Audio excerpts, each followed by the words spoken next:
A Coen Brother. Notice how I don't say the Coen Brothers. Ethan Coen, his wife Trisha Cook, they have a new film out this weekend, and it's called Honey Don't. Now, Drive Away Dolls is my least favorite movie from last year, so you know I wasn't very much looking forward to this one. The only thing I was looking forward to is Chris Evans as a crazy pastor, but that's about it. Went to see it, here's my review.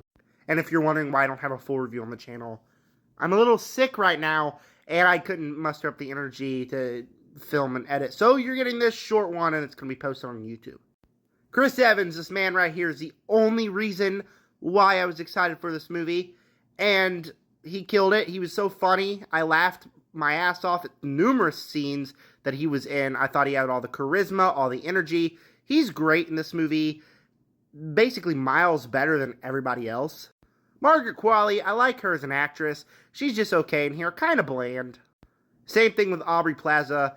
I thought she was kind of bland, and then her last scene really just made me be like, oh, that was not too good. And I think the middle of the story was actually kind of interesting. I didn't know the direction it was going, so it kept me invested. I wasn't sitting there like, oh, I want this movie to be over. Sitting there being like, okay, what's going to happen next? I'm curious to see what's going to happen next. But overall, the way the movie landed did not work.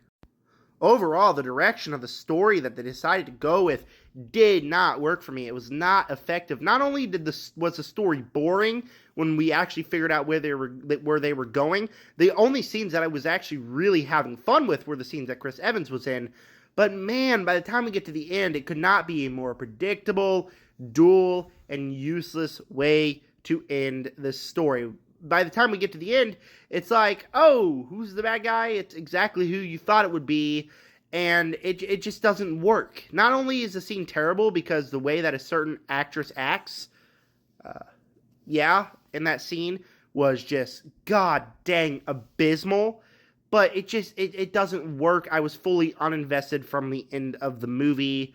I also felt like the movie was too long as it focused on the wrong things, but it was also too short, where the movie definitely should have focused on other things instead of the things that it actually focused on. Like, the plot with Chris Evans is just so half-baked. Had an interesting idea, and by the time we get to the end of the movie, it's never fully explored. There's one scene with him, and you don't know where he's left off at. It's like, that's how you're going to end the movie with Chris Evans' character? And so I left the film very disappointed, very half-baked. Trisha Cook wrote this one. She wrote Drive Away Dolls. Very clearly, Ethan Coen and Trisha Cook are some very horny MFers because, man, this movie has lesbian sex in it. So did Drive Away Dolls. Yeah, if you want to watch lesbian sex on the big screen, this is a movie you go watch. But if you actually were looking forward to a good movie, this one has its moments. It's eons better than Drive Away Dolls. But I left the movie like, okay. Didn't really work for me on a story level. But hey, getting a little better. Went from like a 1-star movie, maybe even a half-star movie, to 1.5 or to 2.5. So it's better.